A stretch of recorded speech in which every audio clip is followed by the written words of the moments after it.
scoring criteria.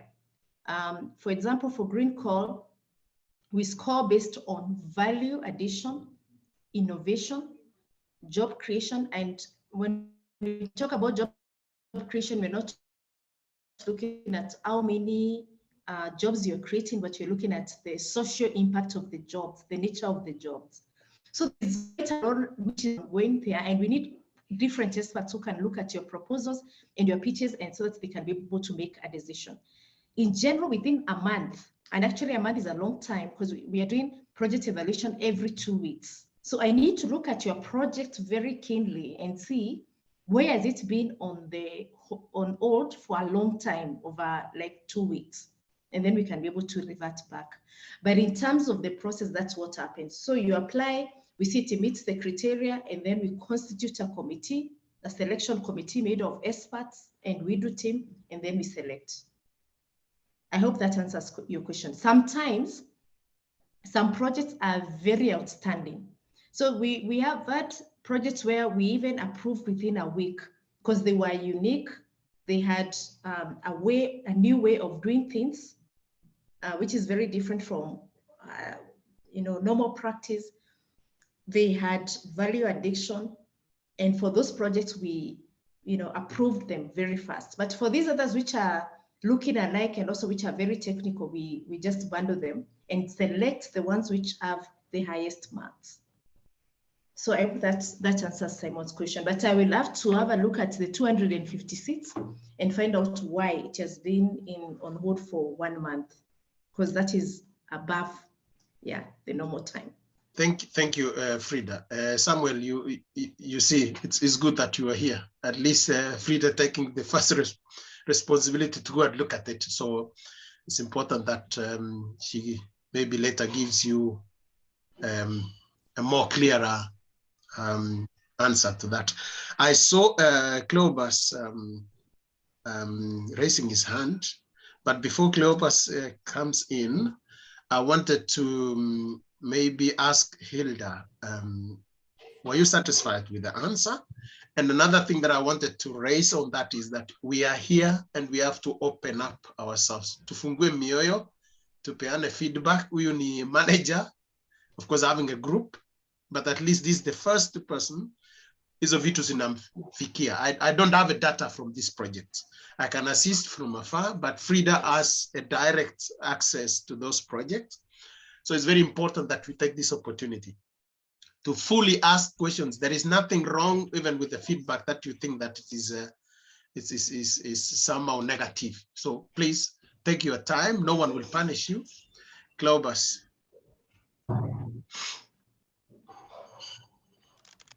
Thank you, Simon, for this opportunity. Okay, so it's my first time joining this forum today. I saw you post the link in LinkedIn, then I joined because I'm a donor in Widu.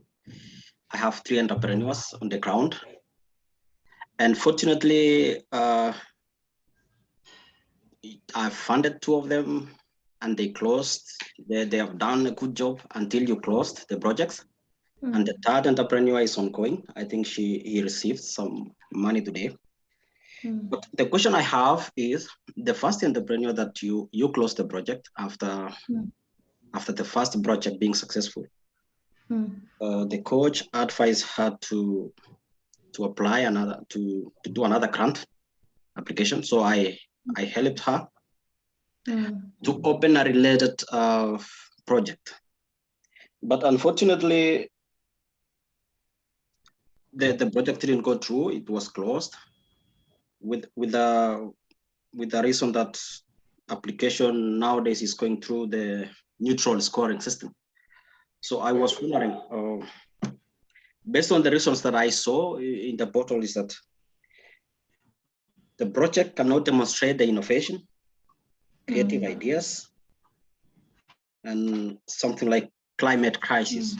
So my question is, do you guys, based on original grant application, sometimes get confused with this green whatever grant process?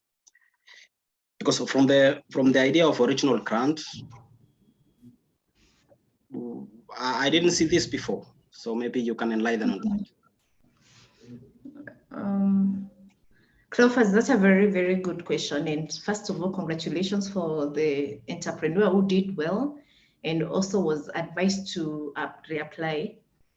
Yeah, so right now what we are doing is based on the volumes of projects that we have. Right now in Widu, Kenya, we have like 500 projects. These are high demand from our donors that we need to focus on quality. Quality of an impact. And if we look at a project and I can give you an example, right now we are not, for example, supporting any project that is doing resale, you know, like where you just buy things and sell back without any value addition or innovation. We are not supporting this kind of projects. We are not supporting construction projects. For example, people who just want to do dairy constructions, we've had very bad experiences, unfortunately. Dairy farm is a very important component for Kenya. Right now, we are actually importing milk from Uganda, which is unfortunate. We are seeing an opportunity where we would be able to improve dairy investments in this country. Unfortunately, under this sector, they did do well. And all the time we did, what is it called, the verification, there was no value for money. So right now, it's a demand that you're not doing anything to do with dairy farming. But we have a very good actively, for example, through smart farming, we are funded. So it actually depends on the approach and the type of business that people are taking charge of, including the original Widu grants. So yeah, that is the unfortunate bit right now. We are looking at value addition, innovation, creativity, even in the original Widu grants. And the reason for that is our numbers are high, and we need to just focus on projects that have value and also that really demonstrate innovativeness. Thank you, Frida and Cleophas. I don't know if that was enough for you, Cleophas. So it's very clear that we need to have people to be more innovative. Yeah, it is clear. But you mentioned that you stopped funding dairy farming, right? Yeah. Because one of the entrepreneurs was doing dairy farming, and I think you dispersed already the grant to him. Yeah. The ones which we approved, projects which we approved, we are paying. So don't worry, if your project is in the pipeline, it has been approved, it is a commitment for Widu that we're gonna pay this project. The only condition is, of course, for the entrepreneur to do the right thing, buy things correctly without inflating prices, and make sure that also when we are doing the verification, we are convinced that, of course, the entrepreneur did a good job. But for new applications, we are not funding dairy farms. If they're not, they're just, you know, saying, I'm going to build a cow shed project.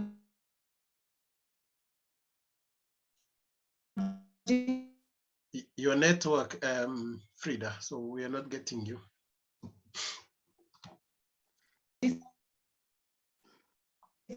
Which are in innovation, which have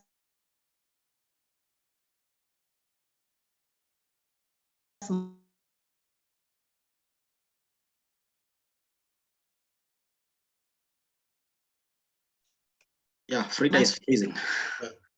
Yeah. So I think it's fair enough. I think I've heard your feedback, and thank you for that. Thank you, Cleophas. I think Frida has got some problem with that. Frida, when you're back, you let me know. In terms from Akamau, just I want to shift my Wi-Fi from the Wi-Fi to the phone. Can you hear me? Now we can hear you. Okay. I think there was a problem with the network. So I see iPhone from Gladys, and we will give you time. So I will go in this line or in this priority. There are some people who have written some questions or comments on the chat. The first one is Caleb Masinde. What is the criteria? Total new, I don't know, business. I don't know what he meant. Maybe you will have got to elaborate on that. And then from Duncan Golobe is asking whether food security call is open for Kenya. So those two are open. And then the third one, Benjamin, can you give an example of an innovative project you have so far approved and is currently ongoing? So that's from Benjamin. And then I will go back to the, after these questions, we will go back to Hilda and Gladys. Frida, are you back? Yes, I am here. Can you hear me, Simon? Yes, yes, we can hear you clearly. So I only got two questions. The one which is asking about food security, maybe I can start with that. Yes, the food security call is open. We have not advertised it because also we want to supermanage the numbers.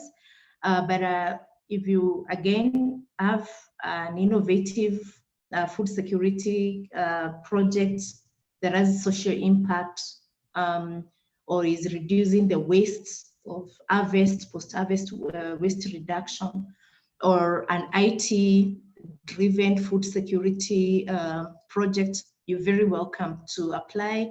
We're gonna provide the advert by the end of the month.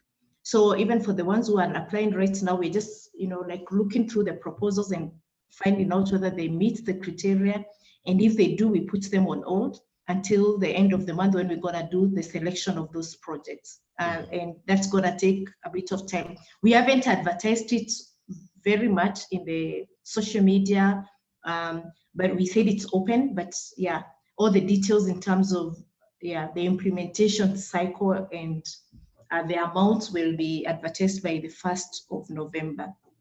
The second question about innovative projects. There's a very interesting project, for example, in Kisii that we will fund. And this Kisii project is this farmer, this small-scale entrepreneur is looking at reducing the post-harvest waste by producing the banana jam and also making banana flour.